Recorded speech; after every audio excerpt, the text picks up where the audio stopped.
Assalamualaikum warahmatullahi wabarakatuh. Saya Dr. Meiti Ardiana, spesialis jantung dan pembuluh darah konsultan, Divisi Prevensi dan Rehabilitasi Kardiovaskular. Pada kesempatan ini, saya akan membahas mengenai manajemen kolesterol LDL atau LDLC dalam upaya pencegahan penyakit kardiovaskular aterosklerotik atau ASCVD. Dalam video kali ini, kita akan membahas beberapa perkembangan penting, mulai dari update pendekatan stratifikasi risiko, target LDLC yang semakin ketat, strategi penurunan lipid secara intensif terutama setelah sindrom koroner akut, hingga perkembangan terapi non-statin. Selain itu, akan dibahas pula pendekatan terkini terhadap lipoprotein A dan trigliserida sebagai bagian dari strategi pencegahan ASCVD secara komprehensif. Beberapa trial yang dilakukan membuktikan bahwa LDLC dan lipoprotein ApoB terbukti secara kausal sebagai pemicu utama aterosklerosis melalui infiltrasi dinding arteri yang memicu inflamasi dan akumulasi plak, di mana prinsip lower is better, longer is better menegaskan keamanan penurunannya bahkan hingga di bawah 1 mmol per liter. Hal ini diperkuat oleh beberapa trial yang menunjukkan bahwa setiap penurunan 1 mmol per liter LDLC secara konsisten mengurangi risiko kejadian vaskular mayor atau MACE sebesar 20-22% dengan kombinasi terapi seperti statin, ezetimibe, dan inhibitor PCSK9, sekaligus mematahkan mitos lama karena ternyata kadar kolesterol baik HDLC yang terlalu tinggi di atas 90 mg per desiliter justru meningkatkan risiko kardiovaskular. Evolusi metodologi stratifikasi risiko kardiovaskular berdasarkan 2025 Focus Update dibandingkan dengan 2019 merefleksikan pergeseran paradigma dari estimasi mortalitas tunggal menjadi penilaian komprehensif penyakit kardiovaskular. Skor 2019 memiliki keterbatasan karena hanya memprediksi risiko 10 tahun terhadap penyakit kardiovaskular fatal pada populasi dewasa asimptomatik berusia di atas 40 tahun. Sebaliknya, skor 2 tahun 2025 melakukan rekalibrasi dengan mengestimasi risiko 10 tahun terhadap total CVD mencakup kejadian fatal maupun non-fatal pada populasi usia 40-69 tahun. Skor 2OP untuk usia di atas 70 tahun dan skor 2 diabetes untuk pasien diabetes tanpa ASCVD. Perubahan endpoint ini menghasilkan nilai estimasi risiko sekitar 2 hingga 3 kali lipat lebih baik dan lebih sensitif dibandingkan dengan skor 2019. Sangat penting untuk digarisbawahi bahwa instrumen skor 2 dikontraindikasikan dan tidak valid digunakan pada pasien yang secara klinis telah established ASCVD, penyakit ginjal kronis, diabetes mellitus tipe 2 dengan kerusakan organ target, familial hiperkolesterolemia, serta pasien yang telah mendapatkan terapi penurun lipid atau lipid lowering therapy. 3 pilar utama strategi dalam memodifikasi dan menajamkan stratifikasi resiko kardiovaskular meliputi 1. Biologic modifiers yang menekankan signifikansi pengukuran lipoprotein minimal sekali seumur hidup di mana kadar yang lebih dari 50 mg per desiliter mengindikasikan peningkatan risiko kardiovaskular, disusul penggunaan ApoB dan non-HDLC sebagai target sekunder prioritas pada kondisi hipertrigliseridemia, sindrom metabolik, atau obesitas, serta pemanfaatan HSCRP lebih dari 2 mg per desiliter sebagai indikator inflamasi vaskular derajat rendah yang persisten. Pilar kedua melibatkan clinical modifiers seperti riwayat prematur ASCVD pada keluarga, yakni pria usia di bawah 55 tahun atau wanita di bawah 60 tahun, dan kondisi risiko tinggi lainnya termasuk menopause prematur, etnis Asia Selatan, keterbatasan sosial, penyakit autoimun atau inflamasi kronis, HIV, serta preeklamsia. Pilar terakhir adalah CAC dan imaging role yang berfungsi sebagai instrumen reklasifikasi risiko, di mana skor CAC sama dengan 0, mengonfirmasi risiko rendah pada individu dengan kategori risiko rendah sedang, sehingga stratifikasinya dapat diturunkan. Sedangkan skor CAC lebih dari 300 mengindikasikan risiko tinggi yang setara dengan manifestasi klinis ASCVD, sehingga stratifikasinya harus dinaikkan dengan catatan klinis penting bahwa interpretasi skor CAC pada pasien yang sudah mendapat terapi statin harus dilakukan secara hati-hati, mengingat statin dapat meningkatkan kalsifikasi seiring dengan mekanismenya dalam menstabilkan plak pembuluh darah. target terapi penurunan LDL-C berbasis bukti ilmiah yang distratifikasi berdasarkan kategori resiko kardiovaskular pasien, di mana pada kategori resiko tertinggi yaitu very high risk yang mencakup pencegahan sekunder, pasien diabetes mellitus tipe 2 dengan kerusakan organ atau CKD derajat berat, target LDL-C yang harus dicapai adalah di bawah 55 mg per desiliter, disertai reduksi minimal 50% dari nilai baseline, dengan target sekunder ApoB di bawah 65 mg per desiliter dan non-HDL-C di bawah 85 mg per desiliter. Intervensi yang jauh lebih agresif diterapkan pada populasi very high risk dengan recurrent event, di mana jika terjadi kejadian vaskular kedua dalam kurun waktu 2 tahun meskipun telah mendapat terapi statin dosis maksimal, target LDL-C diturunkan secara ketat hingga di bawah 40 mg per desiliter, dengan penurunan minimal 50% dari baseline. Selanjutnya, bagi kelompok high risk yang ditandai oleh faktor resiko tunggal yang nyata, durasi diabetes mellitus tipe 2 lebih dari 10 tahun atau CKD derajat sedang, target LDL-C ditetapkan pada di bawah 70 mg per desiliter dengan reduksi minimal 50% serta target sekunder ApoB 80 mg per desiliter dan non-HDL-C 100 mg per desiliter. Sementara itu, untuk kategori moderate risk, target LDL-C adalah di bawah 100 mg per desiliter dengan target sekunder ApoB di bawah 100, dan terakhir, bagi populasi low risk, target kendali LDL-C di bawah 116 mg per desiliter dengan parameter sekunder yang bersifat opsional untuk dipertimbangkan. Algoritma tata laksana farmakoterapi penurun lipid secara bertahap dan sistematis yaitu dengan target LDL-C yang optimal, di mana langkah awal dimulai pada step 1, high intensity statin monoterapi dengan meresepkan statin intensitas tinggi pada dosis maksimal yang dapat ditoleransi oleh pasien, seperti atorvastatin 40-80 mg atau rosuvastatin 20-40 mg yang secara rata-rata mampu menghasilkan reduksi LDL-C sebesar 50%. Apabila target LDL-C belum tercapai setelah evaluasi selama 4-6 minggu, algoritma dilanjutkan ke step 2. Tambahkan ezetimibe 10 mg yang akan memberikan tambahan penurunan LDL-C sebesar 15-20%.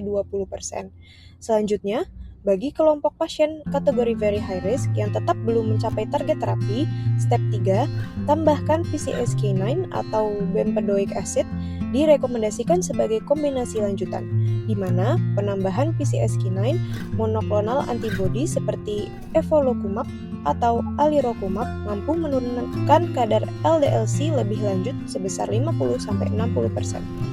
Sementara bempedoic acid memberikan kontribusi penurunan tambahan sebesar 18-28% dan seluruh rangkaian intervensi ini ditutup oleh step 4, monitoring protokol yang mewajibkan dilakukan pemeriksaan ulang panel lipid serum dalam kurun waktu 4-6 minggu setelah inisiasi maupun setiap intensifikasi regimen obat penurun lipid guna memastikan efikasi dan kepatuhan terapi pasien. Asam bempedoat sebagai modalitas terapi penurun lipid non-statin terkini bekerja sebagai ACL inhibitor yang menghambat enzim ATP sitrat liase pada jalur upstream dari HMG-CoA reduktase dalam sintesis kolesterol hepatik. Keunggulan klinis utama dari obat ini adalah tidak adanya toksisitas pada jaringan otot karena enzim pengaktifasi prodrugnya yaitu very long chain asil-CoA sintase 1 tidak diekspresikan di otot rangka sehingga efek samping miopati yang dilaporkan setara dengan placebo. Dalam hal potensi penurunan LDL-C, asam bempedoat memberikan reduksi sebesar 23% sebagai monoterapi, 18% saat ditambahkan pada terapi statin, dan mencapai 38% dalam kombinasi dengan ezetimibe, serta mampu menurunkan kadar HSCRP tanpa mempengaruhi parameter HbA1c. Uji klinis ini membuktikan keunggulan efikasi berupa penurunan signifikan sebesar 13% pada kejadian MIS 4 yang mencakup kematian kardiovaskular, infark miokard non-fatal, stroke non-fatal, serta revaskularisasi koroner.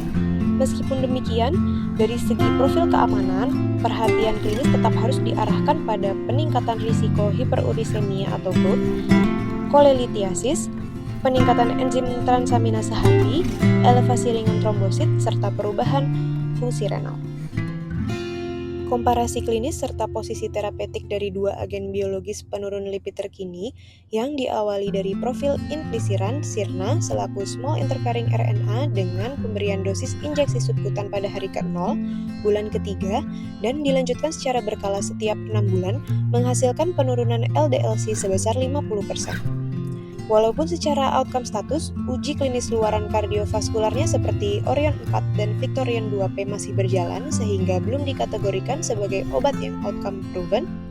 Di sisi lain, evinacumab merupakan rekombinan human monoclonal antibody yang menargetkan angiopoietin-like protein 3, di mana agen ini mampu mencapai reduksi LDL-C sebesar 50% melalui jalur mekanistik yang independen dari fungsi reseptor LDL.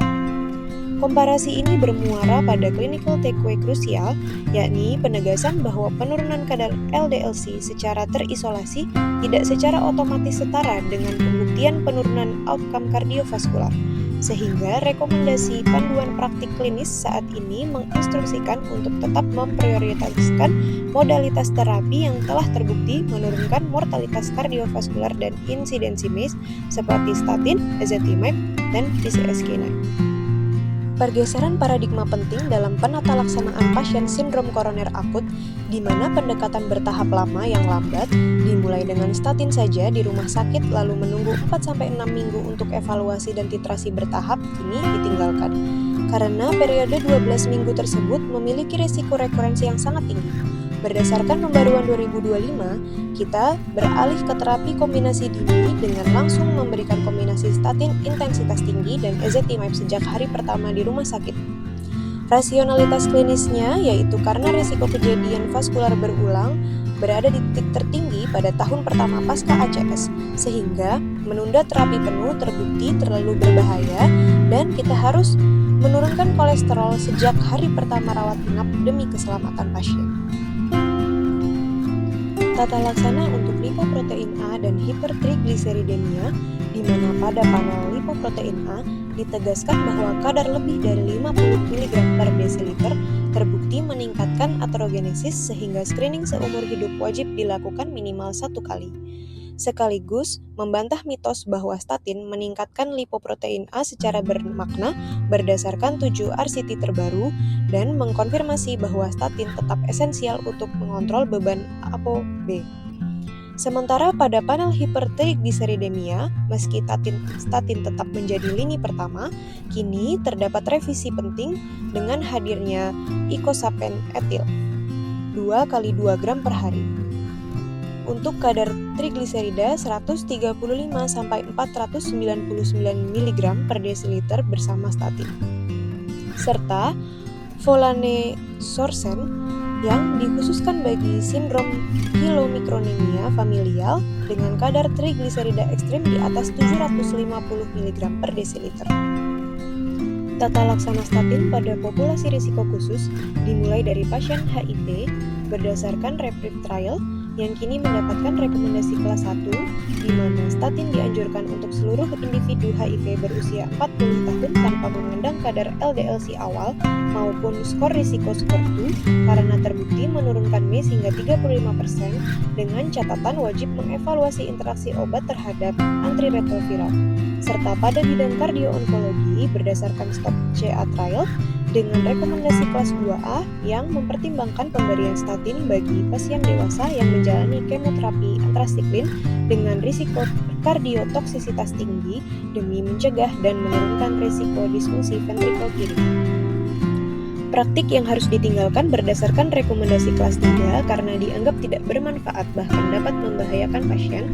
Berdasarkan sport trial, penggunaan suplemen diet penurun kolesterol seperti red yeast rice, minyak ikan, kayu manis, bawang putih, hingga plant sterol secara eksplisit tidak direkomendasikan untuk reduksi risiko ASCVD, di mana terapi statin standar seperti rosuvastatin terbukti superior mutlak. Regulasi di Uni Eropa pun telah melarang penggunaan red yeast rice dengan kandungan monakolin 3 mg per hari akibat risiko toksisitas dan regulasi produk yang buruk. Selain itu, temuan dari prominent trial menegaskan bahwa penggunaan fitrat gagal menurunkan MACE pada kasus hipertrigliseridemia serta tidak diindikasikan untuk menurunkan kolesterol total maupun LDL-C karena justru berpotensi meningkatkan kadar ApoB. Protokol pemantauan keamanan terapi statin pada hati dan otot yang terbagi dalam 3 fase utama. Pada fase prainisiasi atau baseline, kita wajib memeriksa profil lipid lengkap, ALT atau enzim hati, dan kreatinin kinase. Dilanjutkan ke fase penyesuaian sekitar 8 minggu untuk mengevaluasi efikasi melalui profil lipid serta memantau ALT setelah inisiasi atau kenaikan dosis.